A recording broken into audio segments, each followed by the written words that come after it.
Start. जय हिंद सभी को। तो सबसे पहले तो आज 14 अप्रैल डॉक्टर भीमराव अंबेडकर की जयंती पर उनको हाथ जोड़कर कोटि कोटि नमन और आपको भी बहुत सारी शुभकामनाएं। और ये वीडियो का पर्पस सबसे पहले तो मैं आपको बता देता हूं कि जो 12th वाले बच्चे निकल गए हैं उनके लिए तो नहीं है, बट उनके लिए भी हम नेक्स्ट ईयर बहुत जल्दी जेईई नीट करेंगे। बट ये वीडियो का पर्पस ये है कि जितने बच्चे 9, 10th, 11th, 12th अभी रनिंग कंडीशन में जो सेशन 2025, 26 और इसके बाद जितना चलते आएगा सभी का ऑनलाइन एजुकेशन हमारी Surya academy, Surya coaching classes इस बार से प्रोवाइड करने जा रहा है। तो आपको बहुत बढ़िया तरीके से एक एनर्जेटिक और बहुत एनर्जी से तैयार हो जाना है ऑनलाइन और ऑफलाइन में। बढ़िया रिवीजन होते रहेगा आपका और ऑफलाइन में टेस्ट सीरीज होते रहेगी पर संडे जितना वीक भर आपने पढ़ा है। अब चलिए, अब ये बताने के बाद मैं पूछ ही लेता हूँ आप लोग सब कैसे हो, बताइए मुझे। सबसे पहले बताइए 12th वाले क्लास, 12th क्लास जो बच्चे ने अभी पेपर दिया है, एमपी बोर्ड की बात करें या सीबीएसई की बात करें, तो आप लोग कैसे हो सब लोग। कुछ बच्चे से जैसे मुझे कॉल आया, बताया कि सर हम जेईई नीट की प्रिपरेशन में लगे हैं और जेईई में कुछ बच्चों के बहुत अच्छे परसेंटाइल आए हैं, 90, 85, 87, 92 ऐसा परसेंटाइल, और बहुत बढ़िया रनिंग में है। आप लोग मेहनत करिए। और एक बात और ध्यान रखना कि कई बार क्या होता है, आप मेहनत कर रहे हो जेईई नीट में और फर्स्ट अटेम्प्ट में कई बार किसी बच्चे का हो जाएगा, किसी का नहीं होगा, तो आप हिम्मत मत हारिएगा और कंटिन्यू रखिए। और या तो फिर दूसरी फील्ड का भी नॉलेज, कई बार क्या होता है आपका फ्रेंड सर्कल का फर्स्ट अटेम्प्ट में हो जाता है तो आप हिम्मत हार लेते हो कि अब कैसे होगा, क्या होगा। एक्चुअल में क्या होता है, वो जो बच्चा पढ़ाई के साथ में किसी का पेपर में अच्छा परफॉर्मेंस हो जाता है और आप लोग थोड़ा सा इधर से इतनी मेहनत हर, तो थोड़ा सा वेस्ट टाइम नहीं हो पाता है आपका। ओके, तो ये चीज का विशेष ध्यान रखना और ये मत सोचिए कि ये जो आप मेहनत कर रहे हैं बहुत काम में आने वाली है।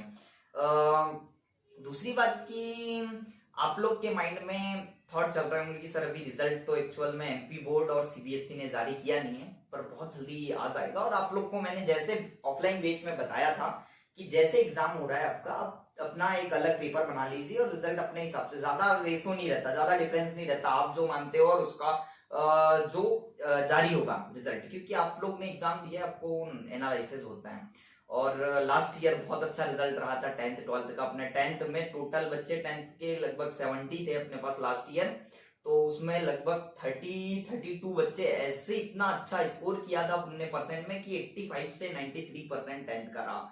12th में भी काफी अच्छे बच्चे 82, 83 टोटल थे 12th के, हिंदी इंग्लिश मीडियम मिला के हाईएस्ट परसेंट 91 गया था 12th का। तो आपने लास्ट ईयर जो बच्चे अभी कॉलेज में होंगे उन्होंने अच्छा स्कोर किया था, मुझे आपके ऊपर भी भरोसा है, हमने बहुत मेहनत करी है, आप अच्छा ऑफलाइन में बहुत अच्छा किया है। बट इस बार से ये है कि आपके जितने छोटे भाई बहन हैं उनके लिए, सबके लिए ऑनलाइन एजुकेशन के लिए हमने बहुत बड़ी प्लानिंग बनाई है और इस बार से बहुत अच्छा होने वाला है। ठीक है, तो आप बहुत बढ़िया मेहनत करिए, अपने स्किल्स के ऊपर ध्यान देना आपने। मैं हर बार बोलता हूँ, ऑफलाइन का हो चाहे ऑनलाइन का हो, आप जो भी कोर्स करने जा रहे हो, चाहे इंजीनियरिंग, मैथ्स वाले इंजीनियरिंग फील्ड में जाओगे, बायो वाले मेडिकल फील्ड में जाओगे, या अदरवाइज किसी भी सब्जेक्ट में किसी भी फील्ड में जा रहे हो, स्किल्स के ऊपर विशेष ध्यान देना। कागज डिग्री का लेवल एक समय इतना हो जाएगा कि बहुत बढ़ जाएगा स्तर, बट आप अपने स्किल्स के ऊपर ध्यान देना, जिसको हम हिंदी में कहते हैं हुनर। हुनर पर विशेष ध्यान देना कि आपने 1 ईयर, 2 ईयर, 3 ईयर 12th के बाद में कागज डिग्री के साथ में क्या सीखा, इस पर विशेष ध्यान देना है आपको। और दूसरी बात ये कि किसी के पेरेंट बहुत सपोर्टिव रहेंगे, चाहे आर्थिक कंडीशन में हो चाहे किसी भी चीज में, और कुछ लोग ऐसे रहते हैं जिनको, तो मैं आपको एक बात बता दे रहा हूँ, इस समय आपका 12th के बाद में एक आएगा, आप जो भी काम कर रहे हो, जैसा भी कर रहे हो, आपका एक टारगेट बना लीजिएगा। उसके बीच में छोटी मोटी परेशानी आएगी, कई बार कुछ अलग से काम करने पड़ेंगे, छोटे मोटे कुछ भी। आप सामने वाला क्या सोच रहा है, क्या मुझे देख के क्या गैस कर रहा है, इस पर आप बिल्कुल मत जाइए। अपना टारगेट बड़ा है, उसके बीच में जितने भी काम करने पड़ रहे हैं छोटे मोटे, कई बार होता है ना मम्मी पापा का काम जो चल रहा है उसमें हाथ बटाना पड़ेगा, आपको कुछ भी करना पड़ेगा थोड़ा मोटा, तो उसके लिए, क्योंकि क्या है आर्थिक कंडीशन हर किसी बच्चे की सेम नहीं रहती, किसी के पापा मम्मी अच्छे सपोर्टिव रहेंगे हर एक चीज में, तो उनको तो बहुत बढ़िया मेहनत करना है और अच्छी डायरेक्शन में जाना है, और उनका जो उन्होंने सोचा है मम्मी पापा ने, उनको अपने को करके बताना है बढ़िया से, उनको अच्छी लाइफ देनी है। ओके, तो ये माइंडसेट में लेके आप बहुत बढ़िया मेहनत करिए। और मैंने जैसे कहा कि किसी को परेशानी होगी तो आप बिल्कुल मत सोचिए। कई बार होता है कि आप कभी छोटे मोटे काम करने लग जाते हो कुछ छोटी मोटे पैसे के लिए, पर अपना टारगेट बड़ा है, आप वहीं पर रुकोगे नहीं, ये आप मुझसे प्रॉमिस करिए। और ये हमेशा, कई बार क्या होता है 12th के बाद आप छोटी मोटी परेशानी की वजह से अपना टारगेट भूल जाते हो कि इतना बड़ा है। अरे वो बीच की प्रॉब्लम्स है। आपके साथ में जो सर आपको बता रहे हैं इनने भी बहुत कुछ झेला है। 12th के बाद में मेरी जो 6 से 7 कंपनी रही होगी प्राइवेट सेक्टर की, उनमें मैंने जॉब करी। और हर एक कंपनी में आप ये मत समझिए कि एक बड़े लेवल की पोस्ट पे जॉब करी। किसी कंपनी में एक छोटा सा 10th की मार्कशीट में लगाकर हमने ऐसा भी काम किया है जो कि 10th बेच का होता है। उसके बाद जैसे जैसे डिग्री आती गई, जैसे जैसे अपन मेहनत करने लगे, स्किल डेवलपमेंट होने लगी, उनमें मैनेजर की पोस्ट तक भी आप जाओगे। तो ये चीजें होती है, आप बहुत मेहनत करिए। और कुछ भी प्रॉब्लम्स आती, कुछ भी तो डिस्कशन करिए, ठीक है। और अपने आप को बिजी रखते चाहिए, ठीक है। बिजी रहोगे तो माइंडसेट में थॉट नहीं चलेंगे, नहीं तो बहुत सारे थॉट आते रहेंगे। और किसी भी प्रकार की कोई भी प्रॉब्लम आती है आपको, तो आपके साथ में मैं हमेशा रेडी रहूंगा। चाहे आप कॉल पे बात करिए या अपना ऑफलाइन सेंटर में आके आप कभी भी मुझसे पहले बता दीजिए कॉल करके कि सर आप हमको कुछ पूछना है। तो अभी आज भी बच्चे जो जेई में नीट में सेलेक्ट हो गए अपनी कोचिंग से, 2021 से अपनी कोचिंग आमला में रन कर रही है और उसमें बहुत अच्छा रिजल्ट रहा। इस बार से हमने ऑनलाइन मोड इसलिए लाया कि टाइम के अकॉर्डिंग एक थोड़ा सा चेंजेस आना चाहिए। और थोड़ा सा, क्योंकि क्या है टाइम थोड़ा सा ऑनलाइन मोड में भी जा रहा है। पर ऑनलाइन ऑफलाइन में क्या डिफरेंस है आप लोग अच्छे से जानते हैं। ऑफलाइन में अगर आपका थोड़ा सा माइंडसेट इधर उधर गया तो मैं आपको चमका कर सीधा बोर्ड पर ला लेता हूँ, कहाँ ध्यान है इधर उधर। आप सब लोग जानते हैं जो ऑफलाइन बच्चे अभी तक अपने साथ में जुड़े हुए हैं और आगे भी जुड़े रहेंगे, क्योंकि जितने भी बच्चे गए एक बार अगर उनको समझ में आ गया, और मैं कहता हूं कि 9, 10, 11, 12 जितने भी बच्चे अभी 9th वाले होंगे, 10th वाले 11, 12th में इस बार है, उनको ऑफलाइन और ऑनलाइन में बेस्ट एजुकेशन मिलने वाला है, ये मैं आपसे प्रॉमिस कर रहा हूँ। ऑनलाइन में चैनल सूर्या एकेडमी आमला जो हमारा पुराना चैनल है जिस पर आप ये वीडियो देख रहे हो, इस पर आपको फिजिक्स और अदरवाइज सब्जेक्ट मिलेंगे थ्योरिकल, ओके। उसके बाद मैथ्स के लिए हमने एक नया चैनल क्रिएट किया है, वो चैनल का नेम है best maths solution bye Yadav sir. उसको आप जाकर, उस पर मैंने एक वीडियो अपलोड कर दी है जिसमें बेसिक मैथ्स है। बेसिक मैथ्स मतलब एक जैसे नंबर सिस्टम, संख्या पद्धति, टाइप्स ऑफ नंबर की संख्या पद्धति कितने प्रकार की होती है। जैसे हमारा परिवार रहता है, मम्मी पापा चाचा चाची भाई बहन, ऐसे जो मेंबर रहते हैं हमारी फैमिली जुड़ रही है, वैसे नंबर की भी फैमिली होती है। और ये नंबर्स आपको 9, 10, 11, 12 चाहे अदरवाइज आप किसी भी एग्जाम की तैयारी कर रहे हो, और जनरल कॉम्पिटिटिव एग्जाम रेलवे की हो या फिर एयरफोर्स की हो, नेवी की हो, पीएससी में प्रीलिम्स दोगे तो उसमें आपको बेसिक मैथ्स रहेगी। किसी भी बैंक, किसी भी सेक्टर की जॉब करोगे, मैथ्स का नाम आया तो नंबर सिस्टम रहेगा, जिसमें बेसिक कैलकुलेशंस आपकी कंप्लीट होनी चाहिए। नहीं तो आप 12th के बाद में भी पासिंग स्कोर करके तो कोई भी जा सकता है, उसके बाद में भी आपको प्रॉब्लम रहेगी कि बेसिक कंप्लीट नहीं है, टीचर कुछ भी कर डालेगा, फटाफट आपको समझ में नहीं आएगा। इसलिए बेसिक बहुत अच्छे से कंप्लीट होना चाहिए, जिसमें मैंने एक वीडियो अपलोड कर दिया, आप बहुत बढ़िया से चेक करिए, देखिए। और इस चैनल को आपसे मैं यूट्यूब पे कुछ नहीं मांगने वाला, कुछ पे करने की जरूरत नहीं, आप बस चैनल को सब्सक्राइब कर दीजिए, लाइक कर लीजिए। और अगर आपको कुछ प्रॉब्लम आ रही है, कुछ समझ नहीं आ रहा है, या फिर कुछ अच्छा समझ में आ रहा है, जैसा भी कमेंट बॉक्स ओपन रहता है उसमें, और कुछ प्रॉब्लम्स आई तो स्क्रीन पर मेरा ऑनलाइन जो नंबर है वो भी रहता है, आप मुझे सेंड कर सकते हो। और ऑफलाइन में ऐसा रहता है कि आपको मैं पर डे आई कांटेक्ट रहता है, कुछ भी प्रॉब्लम्स आती है वो भी समझाऊंगा। ऑनलाइन ऑफलाइन आप दोनों ज्वाइन कर सकते हो, इससे कोई प्रॉब्लम नहीं। इस बार खाली यूट्यूब पर वीडियो चलेगी, जैसा टाइम आएगा उसको अपन करते रहेंगे, ओके।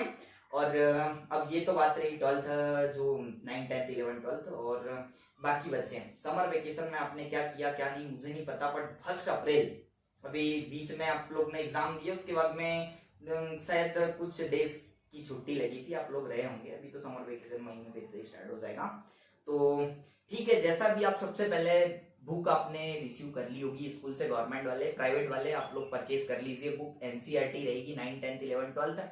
उसके बाद में नेक्स्ट 11, 12 वाले को अदरवाइज राइटर की जरूरत पड़ती है, जैसे नवबोध शिवलाल वगैरह की, तो उसके बाद में हम कोचिंग के कुछ नोट्स प्रोवाइड करते हैं आपको।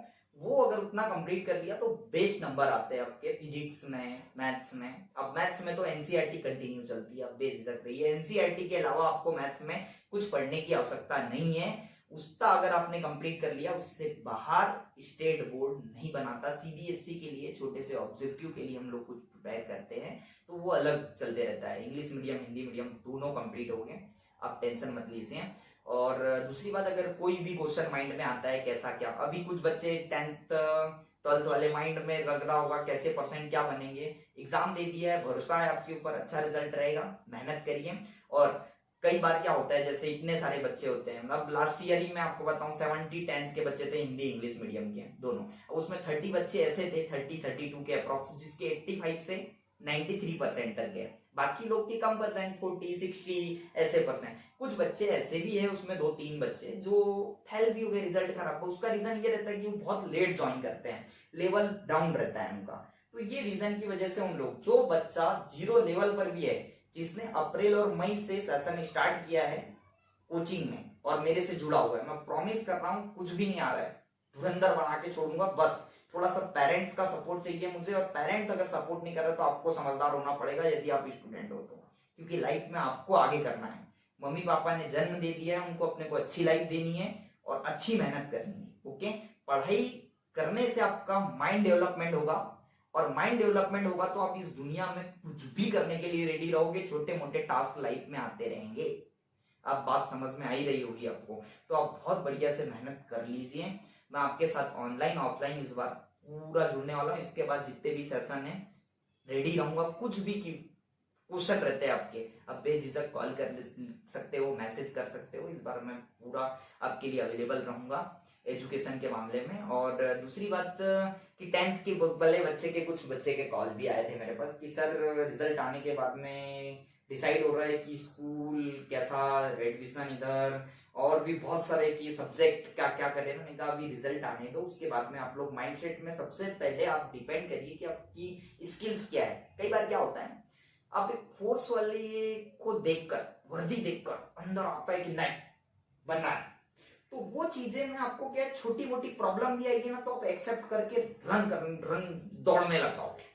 ओके, तो इसको थोड़ा सा आप अपने मेंटेलिटी में बनाइए कि अपने को करना क्या है। क्योंकि देखो, काम छोटा हो चाहे बड़ा हो, प्रॉब्लम तो थोड़ी बहुत आएगी, उसको एक्सेप्ट कर अपने को आगे बढ़ना है। मेहनत किसी भी फील्ड में करना है। आप ये मत समझिए किसी को ज्यादा करनी पड़ेगी, किसी को कम करनी पड़ेगी, इतना है। पर आप जो जितना ज्यादा अच्छी मेहनत करेगा उसको आगे के लिए बहुत बेस्ट रहेगा। ओके, और 10th वाले बच्चे समझ में आ गया। जो भी सब्जेक्ट का क्राइटेरिया मैं आपको एक्सप्लेन करूंगा।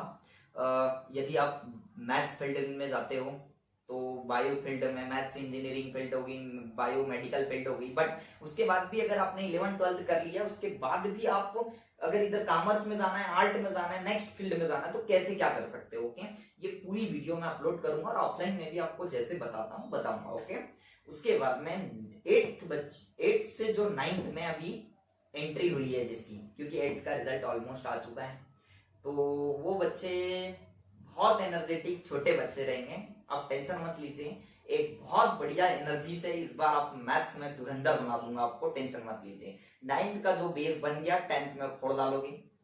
10th में जो आपने किया है 11th में थोड़ा सा टास्क आता है, और फिर 11th का जो बेस है आपका 12th में बहुत वर्क करने वाला है। 11th के बच्चे जो 12th में एंट्री की है, आप सब लोग बुक परचेज कर लीजिए। बुक नहीं है आप टेंशन मत लीजिए। अब जैसे कल 15 अप्रैल, कल से ऑफलाइन बैच स्टार्ट हो रहा है अपना, तो 15 अप्रैल कल मैं आपको सजेस्ट भी कर दूंगा कि बुक राइटर कौन सी क्या है, या तो फिर आपको नोट्स प्रोवाइड होते रहेंगे पर लेक्चर के बाद में। ओके, मैथ्स फिजिक्स में आप बिल्कुल टेंशन मत लीजिए। मैथ्स के लिए बेस्ट मैथ सॉल्यूशन को सब्सक्राइब कर लीजिए, प्लस ऑफलाइन ज्वाइन कर लीजिए। इसके अलावा आप धुरंधर बन जाओगे, अच्छे नंबर ला लोगे, मैं बता दे रहा हूँ आपको। ठीक है, बहुत बढ़िया तरीके से।